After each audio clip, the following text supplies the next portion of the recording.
Very important that we stay balanced in our upper body. We need to train our back just as much as we train our chest, our shoulders, our triceps. Now, we're gonna do an exercise here for our posterior, for our back, but we're gonna multitask. Not only are we gonna train that for strength, we're also gonna train our grip.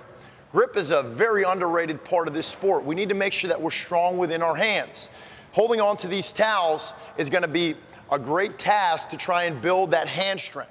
Now, there's also a level of competition here because you're battling against your partner. We want to make sure that we start with a 90-degree bend in our arm from partner 1. That back is engaged. Partner 2 is going to pull as hard as possible as partner 1 gives them the manual resistance. Now, you need to let them move, but at the same time, you want to be a little bit of a jerk and not let them get there. We're going to go back and forth, making sure we're not pulling from the bicep, but we're pulling from that back. We need to be engaged. That elbow is only coming to midline. Typically, it's going to take about 5 seconds to go forward and back, and we're going to do about 5 reps. You want to squeeze down on those towels as much as possible to try and get as much finger and forearm activation as possible, and relax.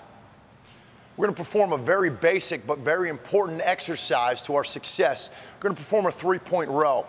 Again, we're going to try and balance out that front and back. This is going to train that back. We're going to do this fairly heavy to try and balance out our strong pushes. Now, Kurt's going to have one hand on the bench. He's going to have his lower back concave, the slight bend in his knee. This is great because it's going to build some of that technique that we're using in the hang clean, that we're using in the RDL. He's going to really try and make that technique solid and ingrained. Okay, he's going to go with a 3-point row with his left arm, making sure that he's pulling from here, not his bicep, getting that range where his elbow comes up to about midline to his body. Go ahead. Perfect. Understanding that back and back down, trying to pull from here, not just doing the movement, but understanding it. You can go 4 more reps for me. Good. Excellent.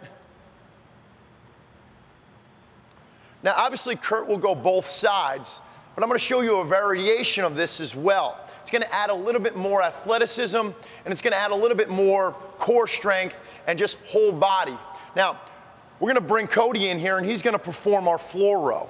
Now, with this exercise, he's going to do the same exact movement. He's going to come out of a push-up position. His base is going to be relative to his stability. So the closer his feet, the harder, the wider, the easier.